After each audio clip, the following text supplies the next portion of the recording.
With great pleasure, I introduce to the podium and commend to all of your eager ears, Swami Atmanyananandaji of the Vedanta Center of Greater Washington, D.C., speaking on Vedanta's transformative impact on American spirituality. By way of introduction, Swami is minister in charge there at that center in Silver Spring, Maryland. He joined the Ramakrishna Order in 1981 at the Ramakrishna Monastery at Trabuco Canyon, California. He received final vows in 1996 and was posted to that DC Center in 1997. He has a PhD in Oriental Studies from the University of Pennsylvania and pursued further studies in India. Thank you very much.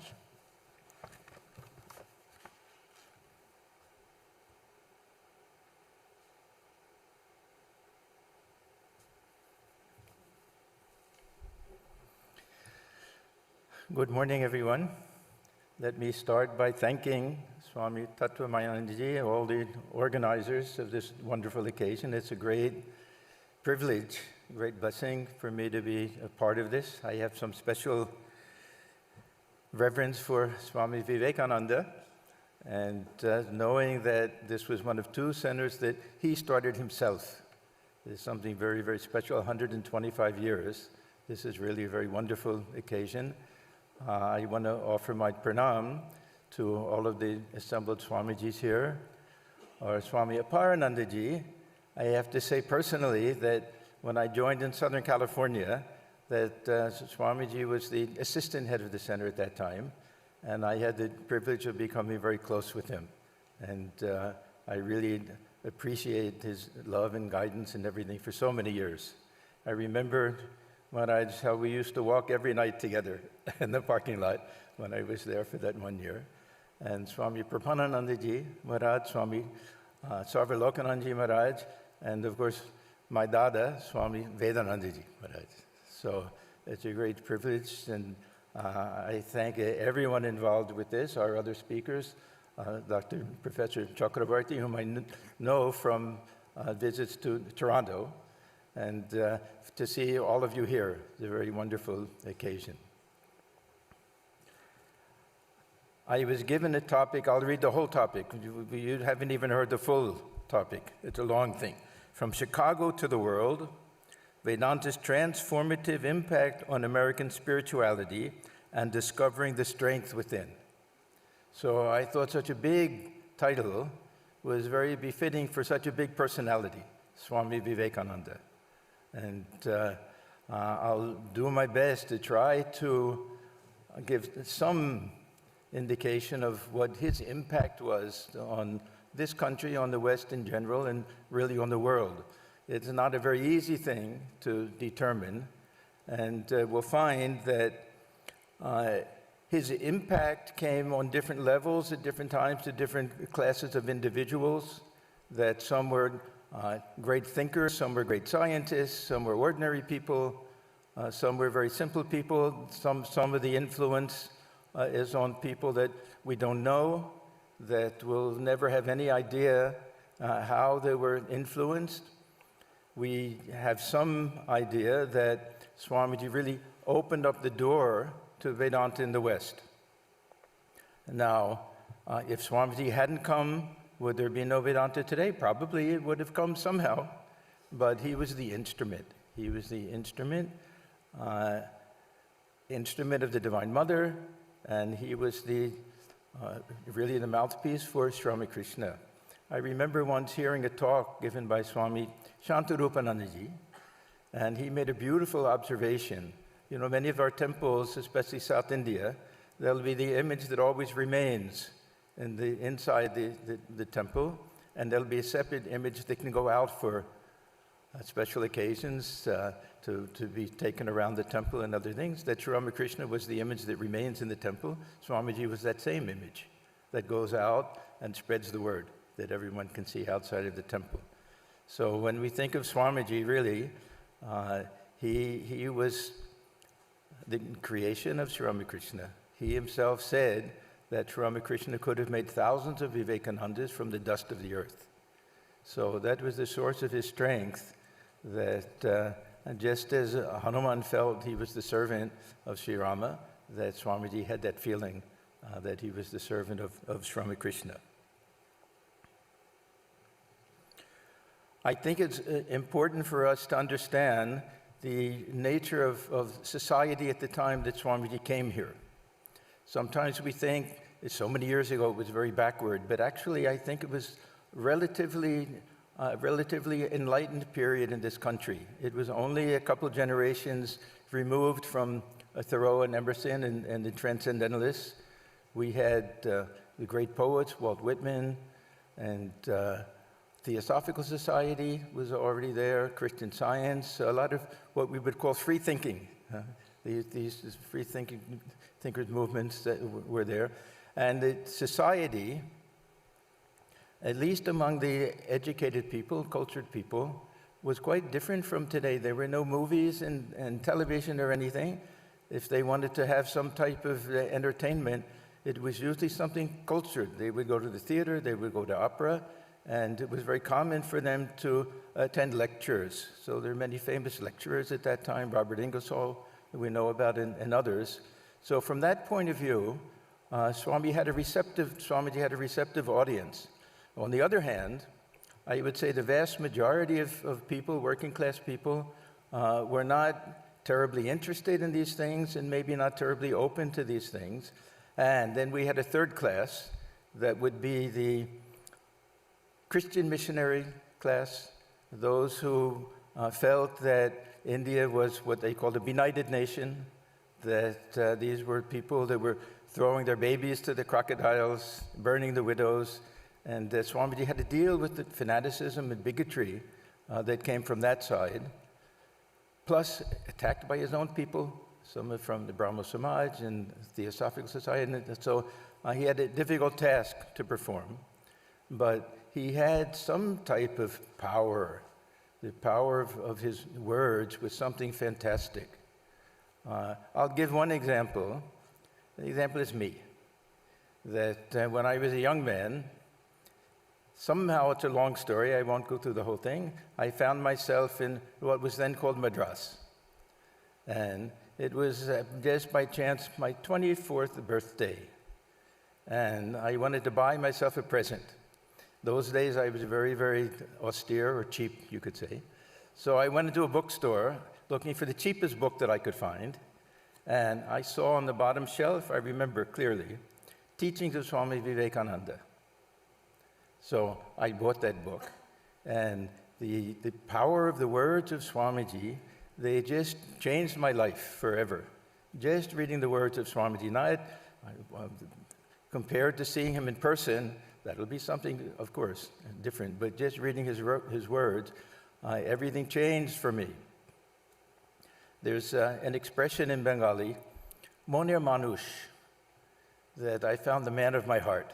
I had found the man for me. And now remember, I was a philosophy student before that. So I had read all of the so-called big philosophers, Hegel and Kant and others. But when I read Swamiji, then I really felt that the others were kind of earthworms compared to Swamiji. And what really attracted me more than anything else was the compassion. That love for the poor, that feeling of oneness with everyone.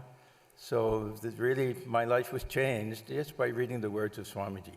I remember sitting in the little hotel room in then Madras and just feeling, sometimes we don't know the events that change our life, only when we look back many years later and say, that was a turning point. But I knew it was the turning point at that moment. So I have somehow tremendous gratitude, especially to Swamiji. I used to jokingly say I was one of Swamiji's Madrasi disciples. Yeah. So anyhow, I'm especially happy that for these different reasons that I can speak about some of these different things. So as I was saying, that yes, we can say that Swamiji opened the door for all of the later groups that came, all of the different spiritual groups from India especially, but also Buddhist groups that came from other companies. But also there were many individuals whose lives were changed forever. And as I said before, Swamiji, he said one time that he initiated thousands of people in this country. We don't know how he did it or what he did or what he meant by that, but how many people had their lives changed that we don't even know about. But what Swamiji gave to this country, I would say two things. One, this divinity within and this feeling of strength. Swamiji's idea of the self, the Atman, was a little bit different, I would say, from the traditional Vedantic point of view, that for Swamiji, the Atman was a source of strength and fearlessness. If we like, we can say realization of the self, but still, to give us that feeling of strength, that lion within, not just the witness within, that lion within. This Vedanta Keshari, Swamiji gave that title for the magazine. This to feel that. There was a story about Swami Turiyananda that I remember just now. He was walking, it may have been with the Guru Das Maharaj, Western disciple, and they were walking, I think, in Brooklyn or Central Park, something like that, near the zoo. And the Swami Turiyananda was telling him that, let the lion out of the cage. The people were thinking, we're near the zoo, how can they let the lion out of the cage? But he meant manifest that strength of that self within. So I think that this was a great gift that Swamiji gave, that don't look for God anyplace else, look for God within, see God within all beings, feel that love and compassion for all beings. And the power of Swamiji's words came from that conviction and realization and that purity of heart and that tremendous reliance on Sri Ramakrishna, reliance on the Divine Mother. And to me, this was the source of his power. See, when Swamiji came to the Parliament of Religions, addressed everyone, sisters and brothers of America. Now, I can do that. I can say sisters and brothers of America. No one will stand up and applaud for 7 minutes. So they felt something. It wasn't just the words. There was a power behind Swamiji's words to awaken something that I don't think the people even understood at that time. But what was awakened within them?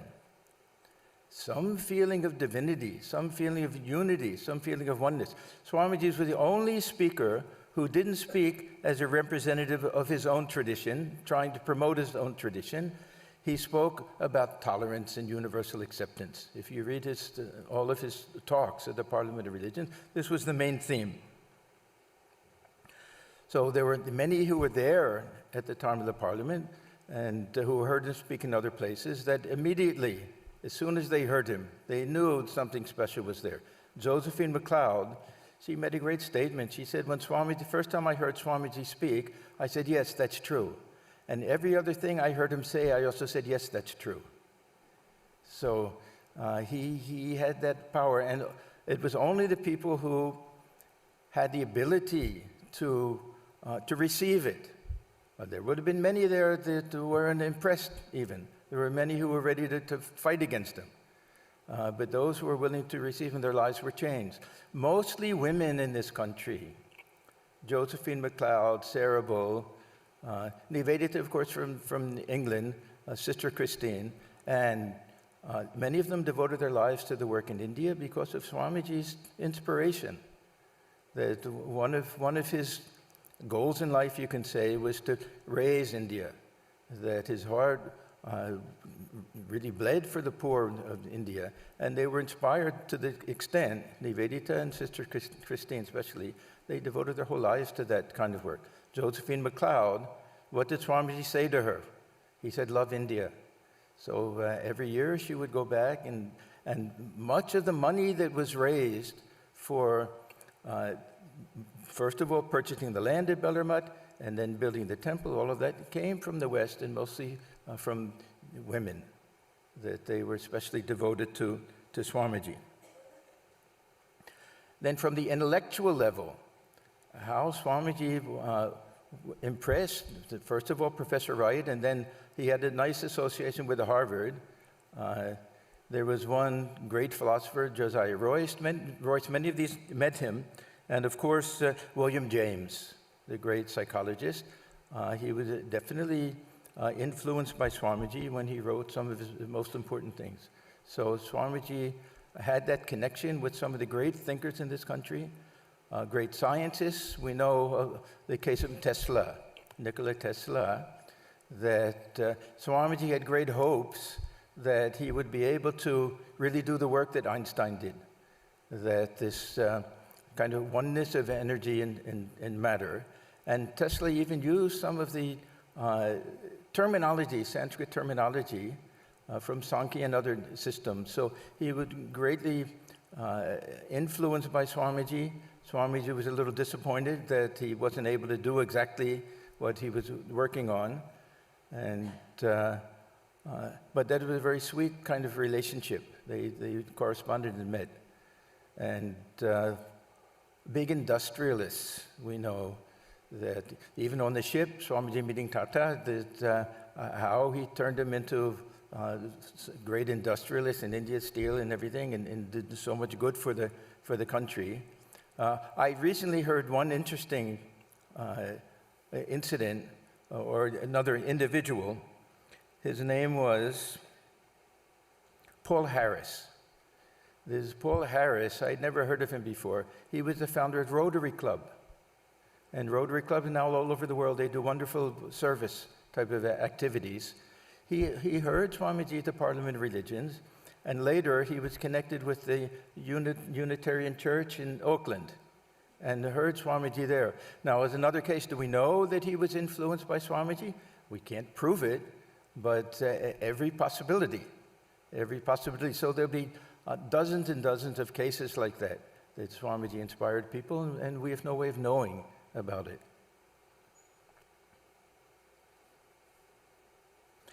One of the most interesting examples is John D. Rockefeller. This is a well-known incident. Some people question that did this actually take place, but it was recorded by Emma Calvé, Madame Calvé. She was, we can say, disciple of Swamiji. She was the best-known opera singer of her day, a very reliable source, and she recorded this. So I want to read about this meeting that Swamiji had with Rockefeller. He was staying in somebody's home. We don't have the name of that person. She simply says Mr. X, in whose home Swamiji was staying in Chicago, was a partner or an associate in some business with John D. Rockefeller. He was a fabulously wealthy person at that time. Many times, John D. heard his friend talking about this extraordinary and wonderful Hindu monk who was staying with them.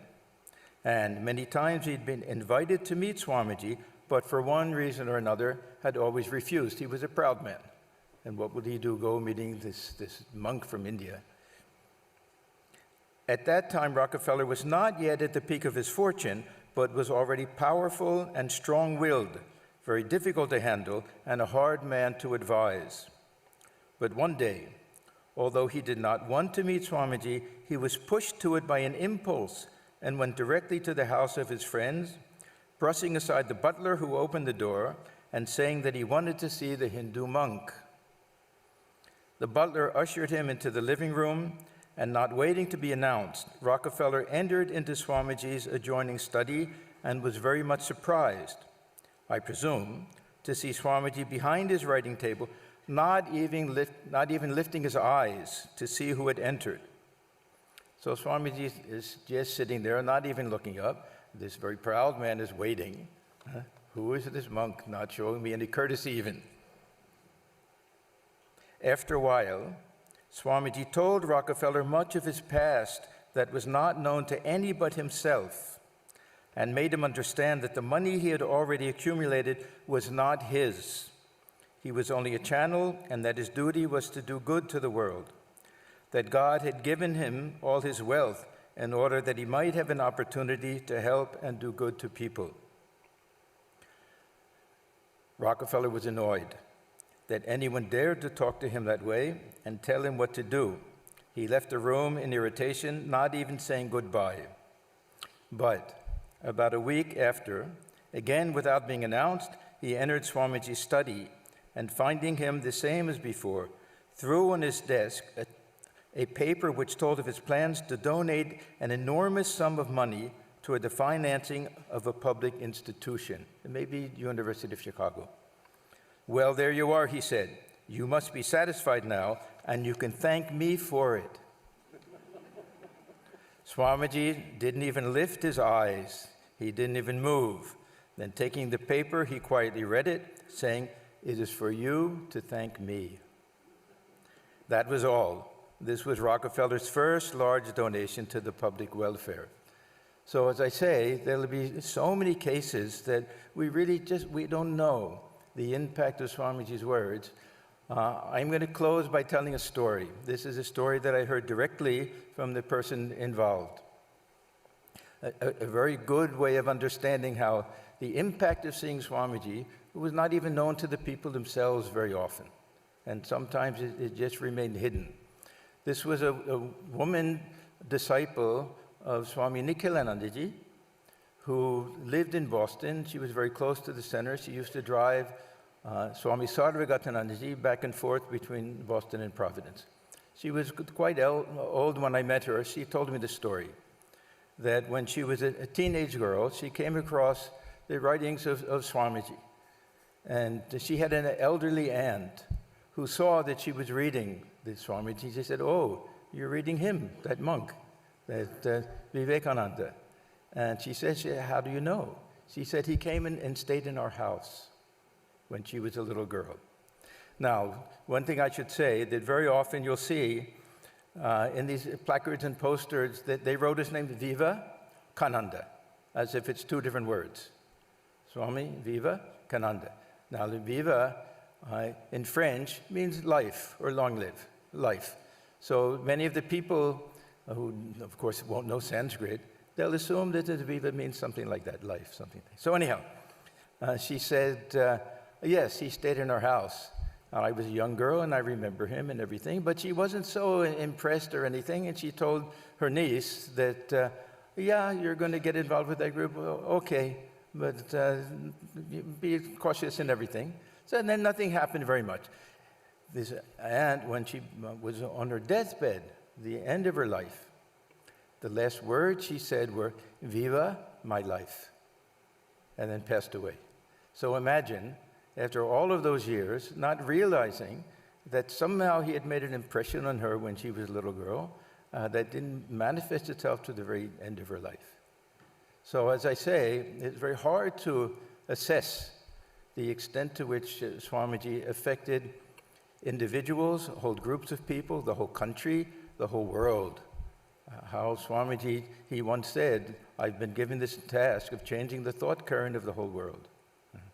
So this is a tremendous debt that we owe to Swamiji, and I'm very grateful and thankful that I had this opportunity to say a few words about that. So thank you very much.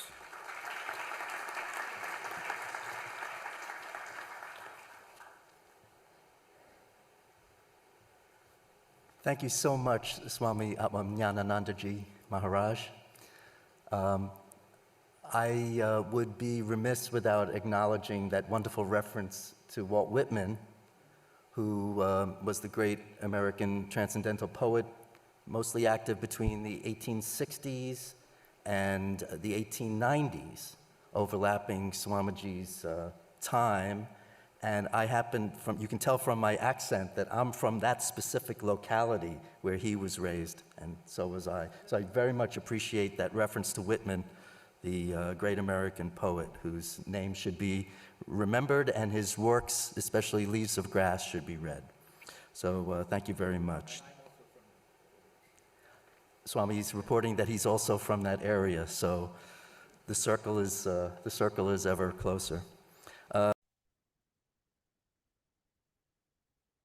So let's review this talk by Atmajnananda, who spoke about Vivekananda as a spiritual ambassador to America. So Vivekananda came to America in the 1890s to spread the ideas of Eastern spirituality. He founded the Vedanta Society in 1900. Vivekananda was well liked and revered by the majority of Americans, especially American women. His attractive attributes included his strong and handsome physical appearance, along with his intelligence, wit, and vast knowledge of religion, literature, and human nature. However, what really captured the hearts of the people was his courage, compassion, and message of unity and divinity, that all beings are inherently divine. He made his public splash as a religious ambassador of India at the Parliament of Religions at the Chicago Fair in 1893. Most of the religious representatives tried to toot the superiority of their respective religions. In contrast, Vivekananda's message was broad and far-reaching, focusing on the intrinsic divinity in all people and showing respect to all the religions. When he started speaking, his first words were "Sisters and Brothers of America," that received a 7-minute standing ovation. Vivekananda made a lasting impact on many people, including some famous people. He met the great scientist Nikola Tesla at the Chicago Fair, and they became close friends, exchanging profound ideas about science and spirituality. He also influenced the powerful and wealthy J.D. Rockefeller, instructing him to use his money for the greater good, which led Rockefeller to make his first large donation to the University of Chicago. Vivekananda's words continued to carry power through the years and decades that followed. In this talk, Atmajnananda, who had studied philosophy in college, mentions that even the great Greek philosophers were mere earthworms compared to Vivekananda and his profound messages.